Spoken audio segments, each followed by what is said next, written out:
basic how to halter a horse.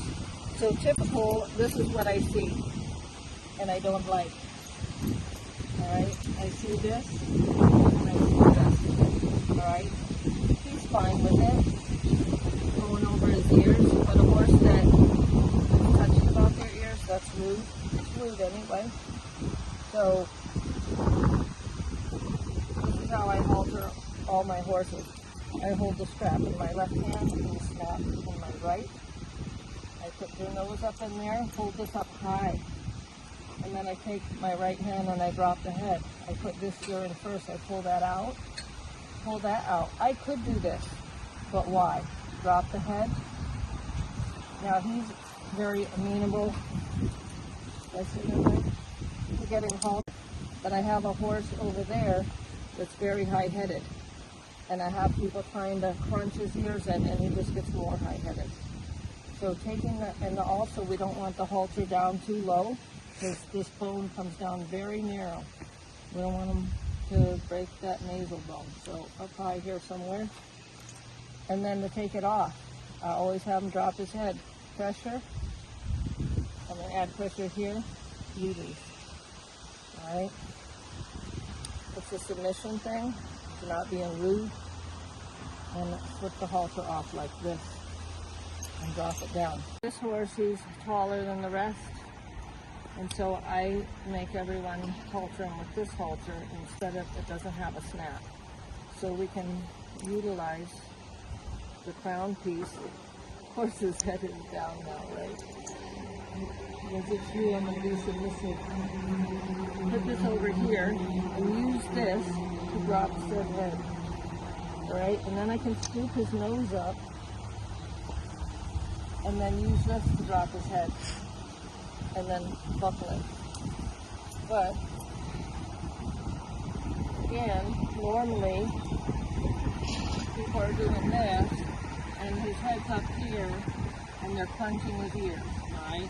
And they're doing this all the time.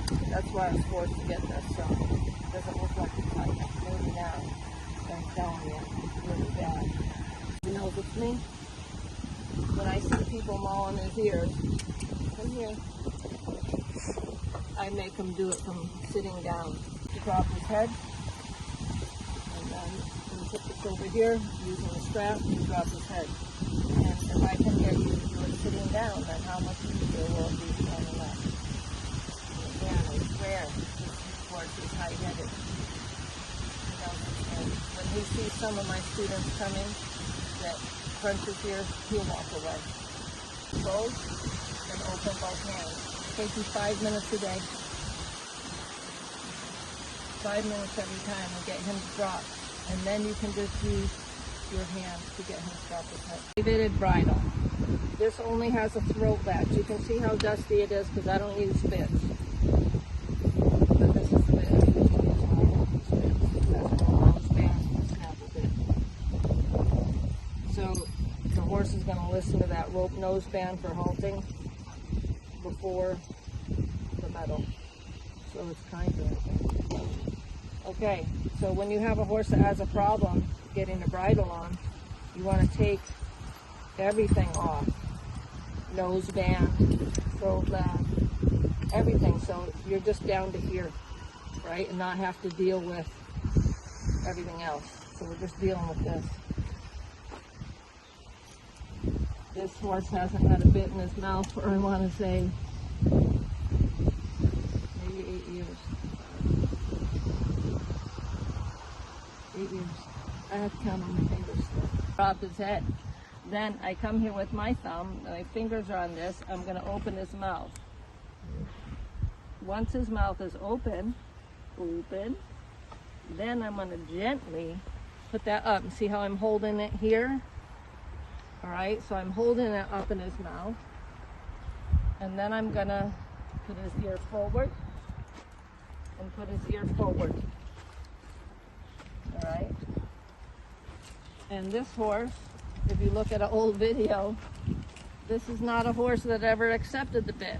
Even though it's been that many years, a horse that is bitted and gone bitless, I had one one for years and years. I put it in, she sucked it up just like if there hadn't been a date. He's never accepted that bit. So, luckily for him, you don't have to wait up for this video. Sorry, guys. And then when you take it off, you make sure that head is down and you let him take the bit out. Drop it. Not up high and having it clanking on his teeth, all right? So that's a reason to teach a horse to drop his head by just that pressure. This is Dr. Cook's bitless bridle, and bridles are more fitted to each individual horse. That's why it's important that they drop their head with that pressure, because the halter is super loose and you can put it over their ears. But this one didn't used to like to have his ears touching. It was like almost break the nose. He's better now. So, with the bridle, I'm holding the pressure up here, and I'm going to use my right hand. This ear goes in first. Why? Because it's the harder ear. Alright? So if you put in on a high-headed horse, you put this ear in, and now it's up here. It's harder to get the other ear in. So that's why we do the far one first, the near one last. Okay? And that's how you put on a bridle and have the horse drop his head. By pressure here, I can use it flat. You can't. The other way you can do it is to grab the sides of it. Grab the sides of it and pull it out. And shimmy it. And then let go and drop it. Okay? This is how you put on a rope halter. You put this down through the loop. You do not go up. That's how I see people do it. This is the incorrect way to tie it up. So you put it down through the loop. You go behind the loop, forming a D. And then you put the rope through the D, away from the horse's eye. And it's anchored in between the two knots. Don't forget to subscribe and hit that like button. Thanks for watching.